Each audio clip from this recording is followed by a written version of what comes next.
We'll take a look at the basic project structure for the rig first.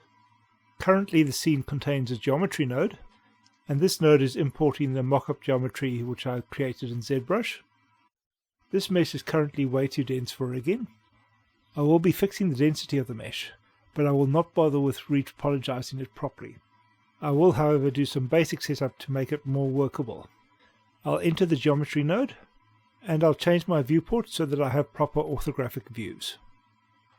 I'm going to want to scale this insect, so I'll bring in a character which will allow me to keep the scaling consistent. This character is a built-in Houdini character, and he's named Tommy. The reason I'm using him is he is basically scaled in real-world units. I'll need a transform node to scale my insect. I can then scale the insect relative to Tommy. I'll scale the character using the uniform scale parameter, and I'll translate the character so that the feet are at 0 on the wireframe.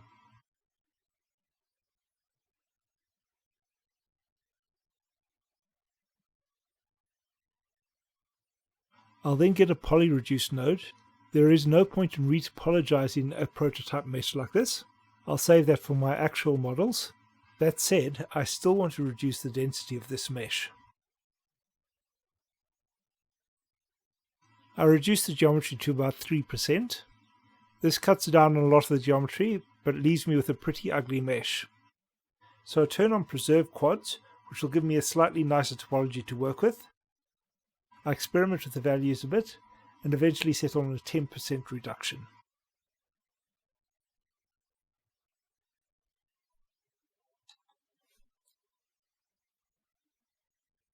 This topology is awful and is not going to produce great deformation, but any topology coming out of a polyreduce node is not going to be ideal for animation.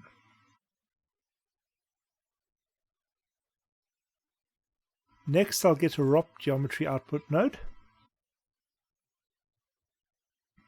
This node will be rendering to my geometry directory. I'll give this file the name bug base mesh. Currently, this file will not save correctly, as Houdini does not add in file extensions properly. The file extensions will need to be .bgeo.sc. The geo format is a default geometry format for Houdini. .geo will give you an ASCII version of the geometry. .bgeo will give you a binary version of the geometry, and .bgeo.sc will give you a compressed version of the geometry. I can then save this file by pressing Save to Disk. I will then return to the object level, and I'll get a new geometry node. I will name this my bug rig geometry. I'll also fix the name of the original geometry, as this is not a spider.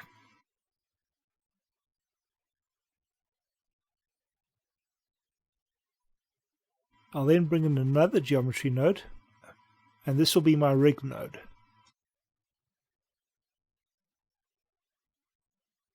I'll enter this rig node and I'll create a subnet. I'll name this node bug rig.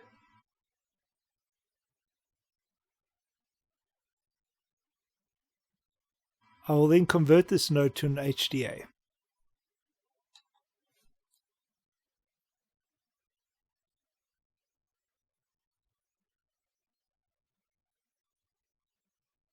For the moment, I'll set all the inputs and outputs to be 0.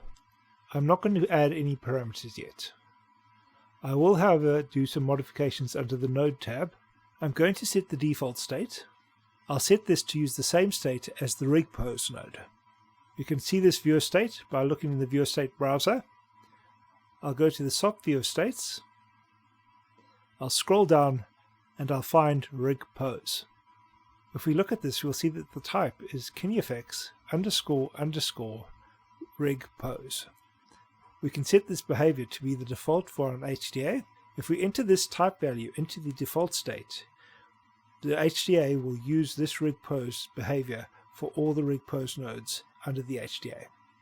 There are numerous ways of customizing this viewer state, and we will do that at a later date, but for the moment we'll stick with the default version of the rig pose viewer state.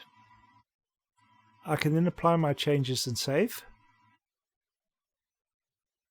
We can now return to the object level and enter the BugRig Geo node. This is the node we'll be working on in the next video, but for now we'll enter this node and we'll add a file node. In this node I'll import the bug base mesh geo that we created earlier. I can then hide my original geometry, and we're now ready to work on the mesh itself, and we'll do that in the next video.